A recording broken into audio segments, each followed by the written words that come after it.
प्रभु जगन्नाथ जी के परम भक्त, उनके वंशज मिले थे परसों तरसों हमको, बंधु महंती, जो कि ना तो धनवान है और ना एक श्रेष्ठ जाति में जन्मे हैं, लेकिन जगन्नाथपुरी से कुछ दूरी पर उड़ीसा के एक गांव में रहते हैं और भिक्षा मांगते हैं। घर घर जाकर के जो मिल जाता है उसी से स्वयं पाते हैं, पत्नी को पवाते हैं, 2 बालक हैं उनको पवाते हैं बस। लेकिन कभी कभी ठाकुर जी इतनी परीक्षा ले लेते हैं कि आज 5 दिन निकल गए और बंधु महंती को पाने के लिए किसी ने भिक्षा नहीं दी है। सब लोग इधर देखो, सावधानी से सुनो।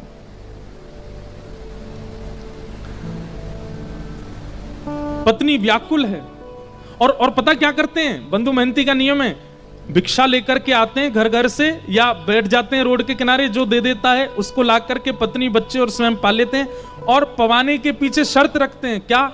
पाने के बाद नाम जप करोगे, ठाकुर जी का स्मरण करोगे, भजन करोगे, कीर्तन करोगे। करताल बजा करके अपनी पत्नी बच्चों के साथ कीर्तन करते हैं। 5 दिन हो गए, अन्न नहीं पाया तो पत्नी बोली अब तो अन्न मिला नहीं तो फिर कीर्तन भी नहीं होगा। अन्न मिलेगा तो कीर्तन होगा ना, कुछ खाने को मिलेगा, पेट में जाएगा तभी तो स्वर निकलेगा, तभी तो ताल बजेगी, तभी तो नृत्य होगा, कीर्तन रुक जाएगा। अब बंधु महंती को इस बात की चिंता नहीं है कि अन्न नहीं मिल रहा, उसको इस बात की चिंता कीर्तन नहीं करेगी। सब जगह जाते हैं, चरणों में गिर गिर करके कहते हैं कि मुझे कुछ दे दीजिए, कुछ घर में बनेगा, ठाकुर जी को निवेदित करेंगे तो फिर कीर्तन नहीं रुकेगा।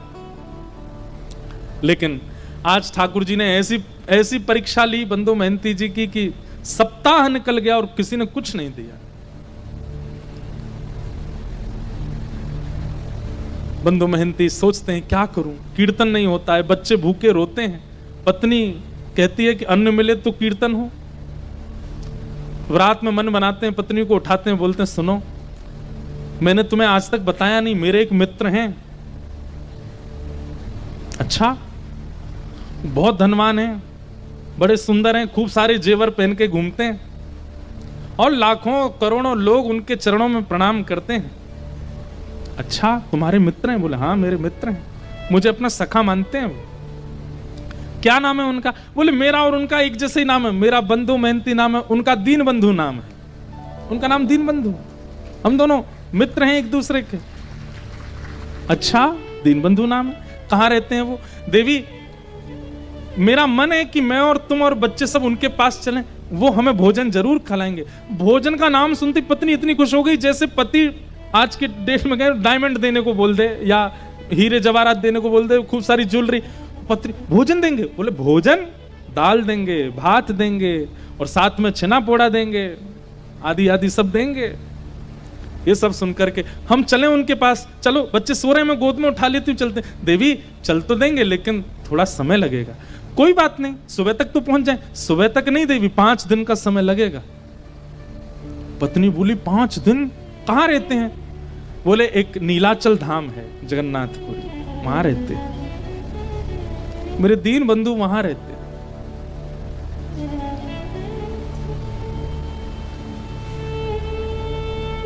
पत्नी से झूठ बोला है, मेरे मित्र हैं। कोई बात नहीं, हम सह लेंगे, लेकिन भोजन तो मिलेगा ना वहां पर? हाँ मिलेगा ना, मेरे मित्र हैं। भोजन की बात करती है, वो वस्त्र भी देंगे, अन्न भी देंगे, रहने को घर भी देंगे, चल। और अपनी पत्नी को लेकर के जा रहे हैं और रास्ते भर जगन्नाथ जी से प्रार्थना करते जा रहे हैं, हे महाप्रभु मुझे कुछ नहीं चाहिए, तो मेरी लाज बचाना। मैंने इसको बोला है कि आप मेरे मित्र हो, कहीं आप मित्र बनकर के नहीं मिले तो इसके मन में अविश्वास हो जाएगा, और इसके मन में अगर अविश्वास हुआ नाथ तो मैं क्या करूंगा। अब इसी बहाने से अपनी पत्नी बच्चों से कीर्तन कराते हैं। अब तो 3 ही दिन में पहुंच जाएंगे, कीर्तन करो। कीर्तन करते हैं, जबरदस्ती करवाते हैं, लेकिन ये भी बंधुओं एक प्रकार से भगवत भाव है कि आप स्वयं तो भगवत भजन करते हैं पर अपने मित्रों से और संबंधियों से भी भगवत भजन कराते हो, ये भी एक कृपा है। ठीक है, 1-2 बार कुभाव से करेंगे तो भी चलेगा, करेंगे तो सही। अपनी पत्नी बच्चों को लेकर के बंधु महंती पहुंच गए जगन्नाथपुरी।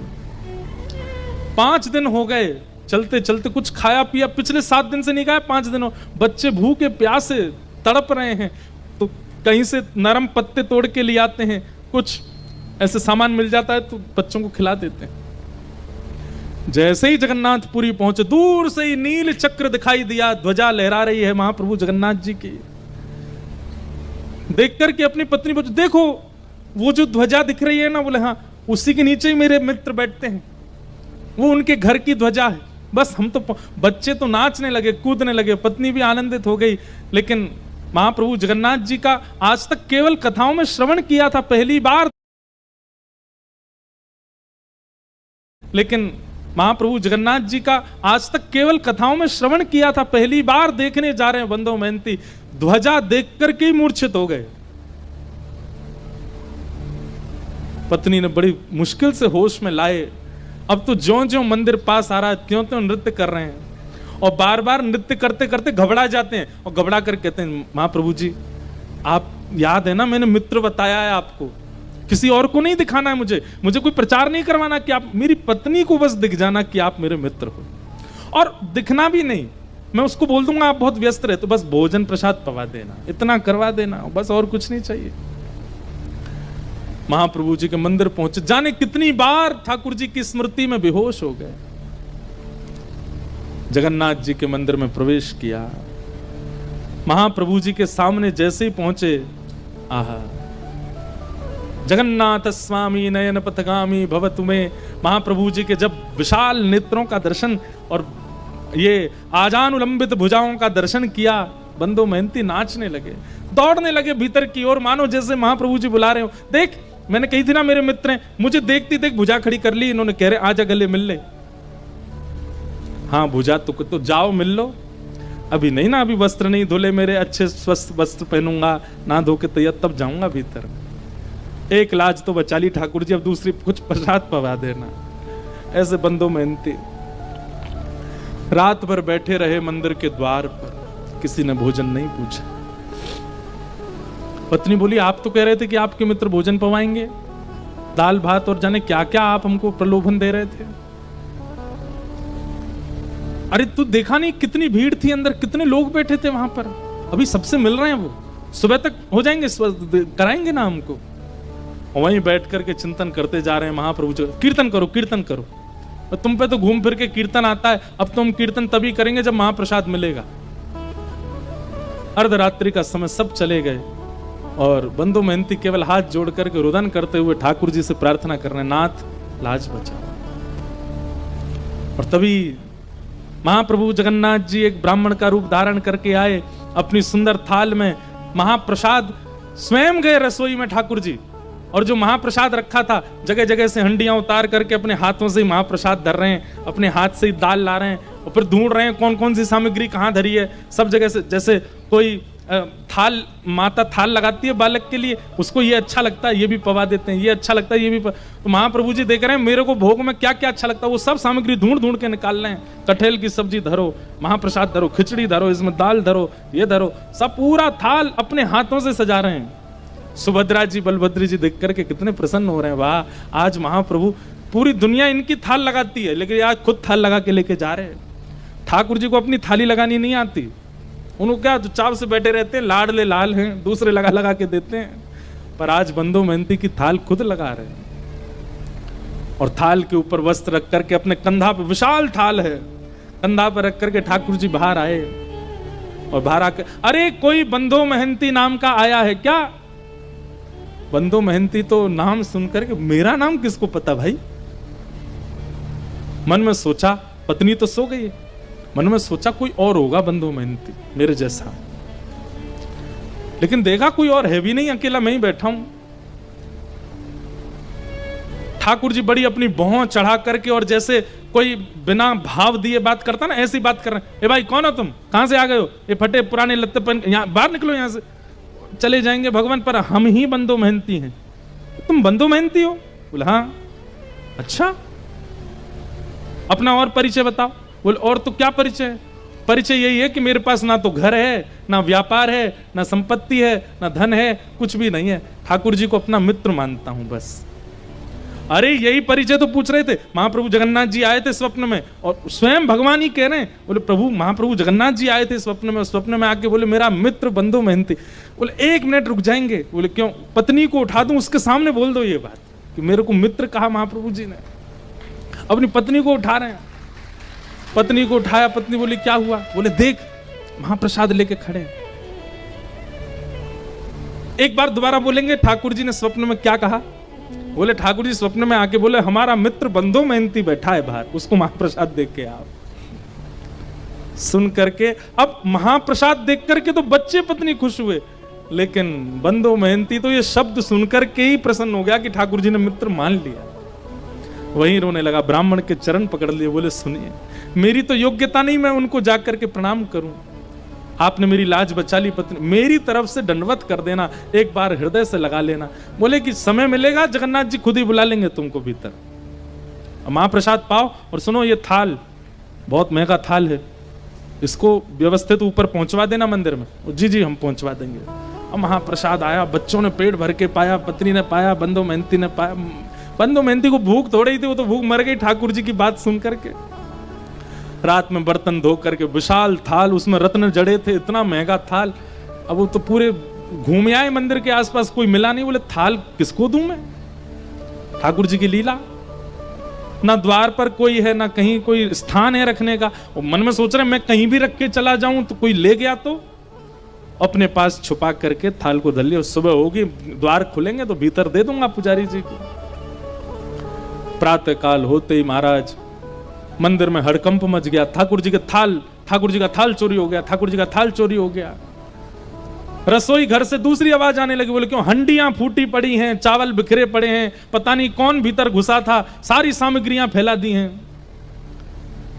ठाकुर जी हैं, व्यवस्थित थोड़ी रहते हैं, यूं यूं उठा दिए होंगे सब सामान, गिर दी होंगी हंडी। हल्ला मचा, ढूंढने लगे, इतने में बंधु मेहनती के नेत्र खुले। ये अपनी थाल लेकर के मंदिर में ही पहुंच गए, और जैसे ही इनके हाथ में थाल देखी तो शरीर की अवस्था, वस्त्रों की अवस्था से लगता ही नहीं है कि इसके पास थाल। चोर ही मालूम पड़ रहा था। बिना पूछे बिना जाने ही मारपीट शुरू कर दी। और जैसी मारपीट होनी शुरू हुई, बंधु मेहनती तो वाह जगन्नाथ, जय हो जगन्नाथ, आहा जगन्नाथ, रात में तो छेना पोड़ा खिला रहे थे, रात में तो रसगुल्ला खिला, सुबह लात घुसा पड़वा रहे हो, वाह जगन्नाथ तेरी लीला बड़ी अद्भुत है। पत्नी आकर इनको मत मारिए, ये जगन्नाथ जी के मित्र। बोले अच्छा जगन्नाथ जी का मित्र, इसको बताते हैं हम। अरे रात में जगन्नाथ जी ही दे करके गए। हाँ जगन्नाथ जी पर और तो कोई काम ही नहीं, इसको देने जाएंगे। इस पर पहनने के लिए वस्त्र तो अच्छे नहीं है, महाप्रभु जगन्नाथ इसको महाप्रसाद पवाएंगे।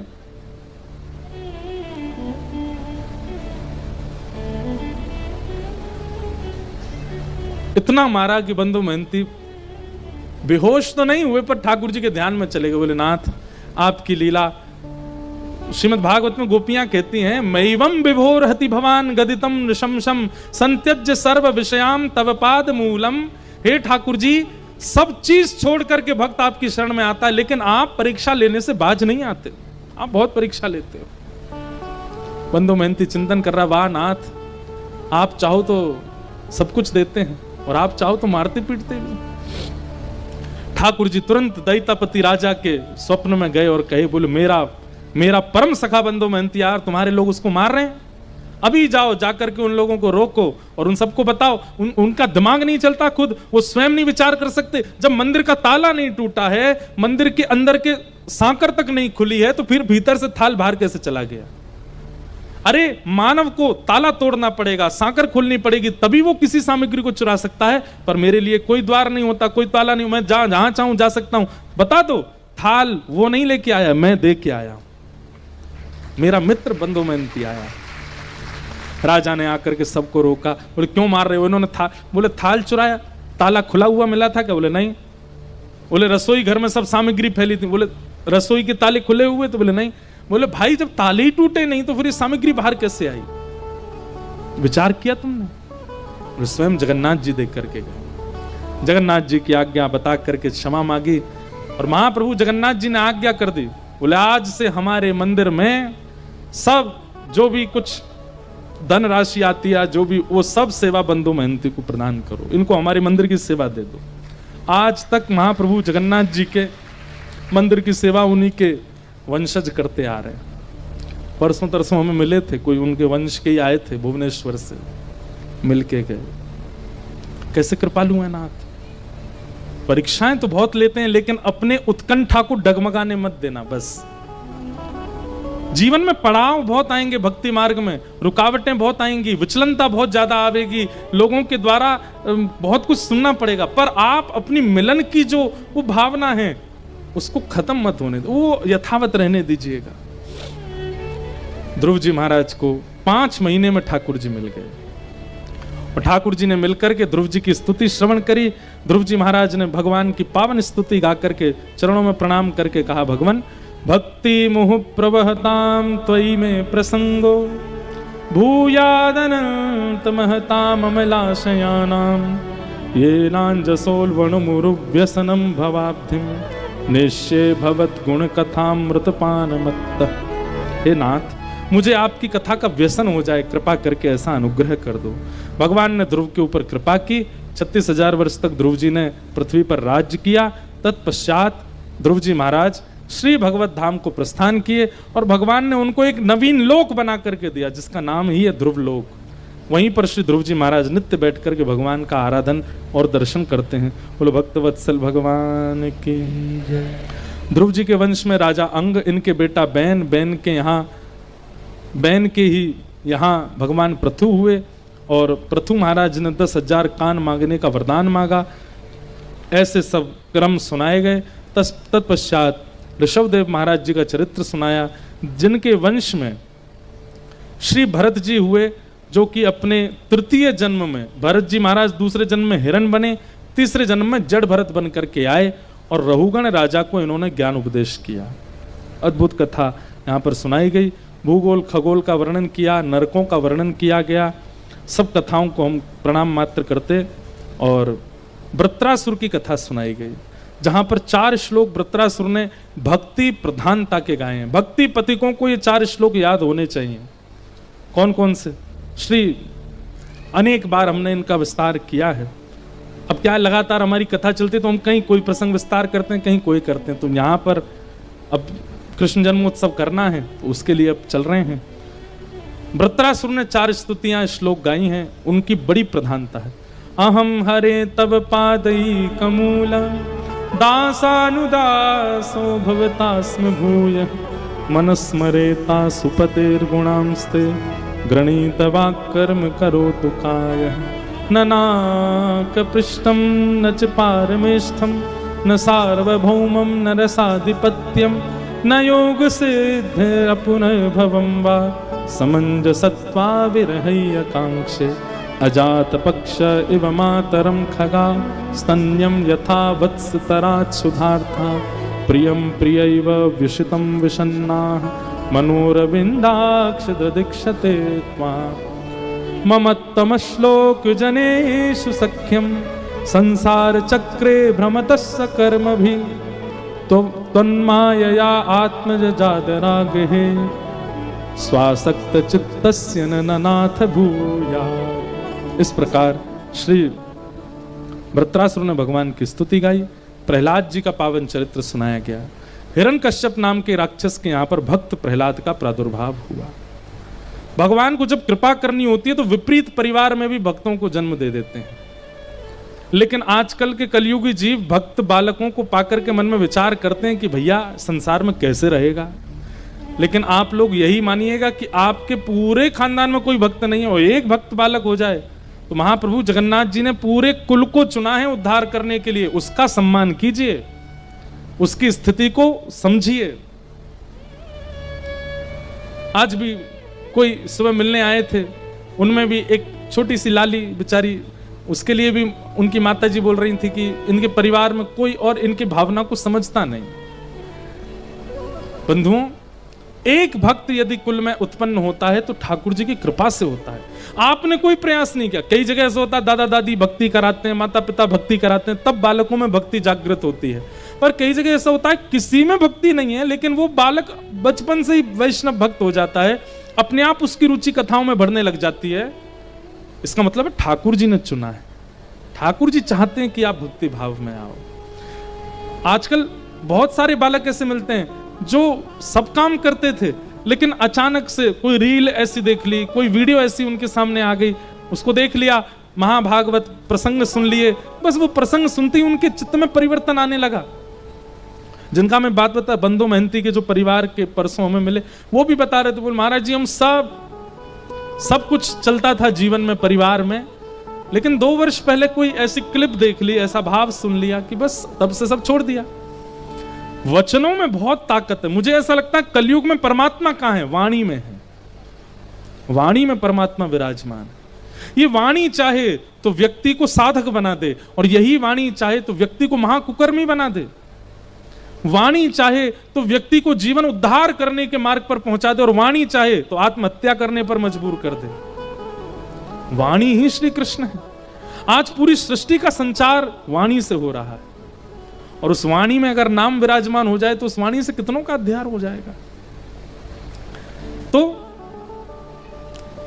किसी कुल में यदि भक्ति नहीं है और वहां एक भक्त का आगमन हो जाता है, तो इसका मतलब भगवत कृपा करके वहां आएंगे। 2 प्रमाण दे रहे हैं हम। पहला, रावण के पूरे कुल में कोई भक्त नहीं है, लेकिन परम भागवत श्री विभीषण जी हो गए। रावण की वजह से लंका की पृथ्वी पर राम जी के चरण नहीं पड़े हैं। विभीषण ने इतना नाम जप किया है, इसलिए हनुमान जी भी गए हैं, राम जी भी गए हैं, लक्ष्मण जी भी गए, पराम्बा जगदम्बा श्री सीता जी भी विराजी हैं। क्यों? क्योंकि एक वैष्णव वहां रहता है। एक वैष्णव के नाम गुणगान की वजह से पूरा राम दरबार इकट्ठा हो सकता है लंका में, और यहां एक वैष्णव के नाम गुणगान से भगवान खम्भ भेदन करके नृसिंह बन के प्रकट हो जाते हैं। हम यहां पूरे दिन घर सजाते रहते हैं, ठाकुर जी कभी तो आओ, ठाकुर जी हमारे घर में पधराओ, इत्र लगाते हैं, चौक पुराते हैं, गोबर से लेपन कर देते हैं, सजाते हैं, ठाकुर जी आते ही नहीं। लेकिन विपरीत अवस्था के परिवारों में एक भक्त यदि पुकार करता है तो ठाकुर जी पहुंच जाते हैं। इसका मतलब क्या है? उसकी पुकार में सामर्थ्य है ठाकुर जी को बुलाने की। हमारी पुकार अभी उस योग्यता से हुई नहीं। प्रहलाद विपरीत परिवार में जन्मे हैं। अरे दूर दूर तक कोई व्यक्ति ऐसा नहीं है जो भगवत। मैं एक बात कथा में कहा करता हूं, माताजी डॉक्टर हैं, पिताजी डॉक्टर हैं, भैया डॉक्टर है, चाचा डॉक्टर हैं, दादाजी डॉक्टर हैं, तुम भी डॉक्टर बन गए, कोई बड़ी बात नहीं है। लेकिन माताजी डॉक्टर नहीं, पिताजी नहीं, दादाजी नहीं, चाचा नहीं, दूर दूर तक खानदान में, और तब आप डॉक्टर बन जाओ तो आपके चर्चे बुआ फूफा के खानदान तक होते हैं। अरे भाई उसको देखा डॉक्टर बन गया। जहां सभी डॉक्टर होते हैं वहां आप भी बन जाओ तो पता नहीं तुम भी डॉक्टर ही होंगे, सब डॉक्टर, हाँ हम भी डॉक्टर। वहां तो ऐसे जैसे मानो भंडारे में डॉक्टर बन गए हम, ऐसा लगता है। ठीक वैसे ही भैया दादी भी भक्त हैं, दादा भी भक्त हैं, पिताजी भी भक्त हैं, मैया भी, आप भी भक्त बन गए। उसमें इतनी पूछ वाली बात नहीं है। लेकिन सब विपरीत हैं और तब आप भक्त हो। उस समय महाप्रभु जगन्नाथ जी को स्मरण किया करो, ये आपकी कृपा है। आप चाहते हैं कि मैं नाम गाऊं इसलिए गा रहा हूं। इसलिए विपरीत अवस्था में जब कोई वैष्णव भक्त बालक होता है उस पर भगवत कृपा है। श्री प्रहलाद जी महाराज हिरण्यकश्यप के यहां पर जन्मे। पिता के पूछने पर नवदा भक्ति का प्रवचन सुनाया तो पिता को क्रोध आ गया। किसने सिखाया तुझे? गुरुकुल में तो पढ़ाते नहीं। गुरुकुल के गुरुजी ने कहा कि ये तो गर्व से ही सीख के आया है, हमने कुछ नहीं सिखाया इसको। आज क्रोध में भर करके प्रहलाद को पकड़ लिया हिरण्यकश्यप ने। अनेक प्रयास किए लेकिन नहीं मार पाए। तब अंत में कहा, बोले पहले तेरा हरि मरेगा फिर तू मरेगा, बता तेरा हरि कहां है? प्रहलाद जी महाराज बोले, पिताजी कहां नहीं है, सब जगह, कण कण में उनका निवास है। खंबायु अग्निम सलिलम महिम च ज्योतिम से सत्वानि दिशो द्रुमादीन सरित समुद्रांश हरे शरीरम यत्किंच भूतम प्रणमेत अनन्यम। यदि आप लोग जगन्नाथपुरी जाते हैं तो हमारी कही एक बात मानिएगा, महाप्रभु जगन्नाथ जी का दर्शन करो, विमला देवी का दर्शन करो, गोपीनाथ जी का दर्शन करो, लक्ष्मी मैया का दर्शन करो, और महाप्रभु जी के मंदिर के ठीक पीछे जहां एकादशी जी हैं वहीं ऊपर नृसिंह भगवान भी हैं, उनका भी दर्शन किया करो दक्षिण द्वार के पास में।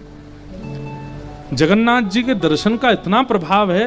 वो क्रूर रूप में क्यों रहते हैं, ऐसे विशाल विकराल रूप में क्यों रहते हैं? ताकि हमारे भीतर प्रकट हुए आर्त, हमारे भीतर प्रकट हुए जो कुभाव हैं उनका नाश कर सकें। एक क्रोधी का जीवन में होना आवश्यक है।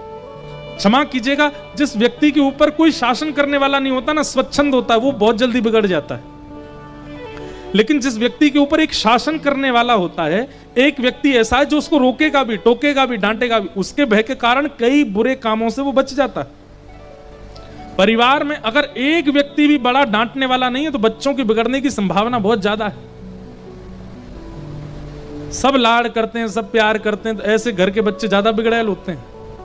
ठीक वैसे ही हमारे राधारमण जी भी मीठे, हमारे राधा वल्लभ जी भी मीठे, जगन्नाथ जी भी मीठे, गोपीनाथ जी भी मीठे, सबरे ठाकुर तो मीठे, हमारे हृदय के बिगड़ने की संभावना बहुत ज्यादा है। इसलिए तब जाकर के नरसिंह भगवान का दर्शन किया करो।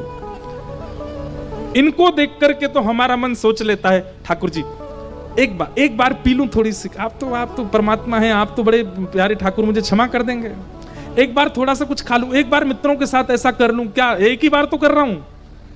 लेकिन जब नृसिंह भगवान सामने आते हैं तब हमारा मन कहता नहीं भगवान नहीं करूंगा, आप जैसा कहेंगे वैसा। वो शासन के देवता हैं, हमारे मन को भयभीत कराते हैं। इसलिए नृसिंह भगवान का दर्शन जगन्नाथ किए हैं आप लोगों ने।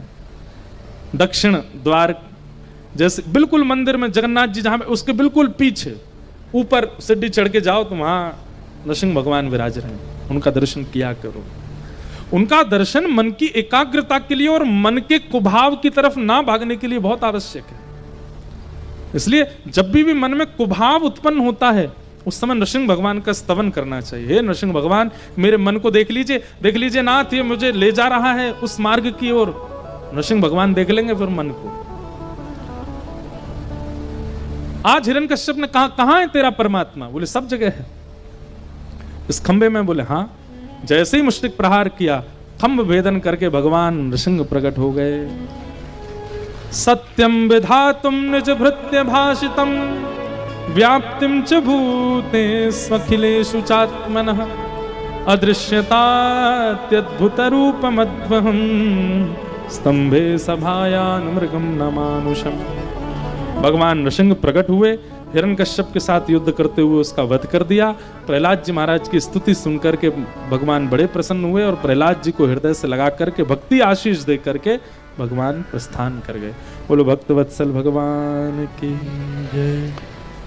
वामन अवतार का प्रसंग सुनाया गया, गजेंद्र मोक्ष की लीला सुनाई गई। बहुत कथाएं हैं भागवत में। हमको तो लगता है 7 दिन 4 घंटे बहुत कम है प्रसंग सुनने के लिए। तो बहुत स्वच्छंद समय मिले तो बहुत आनंद, पर सीमित है।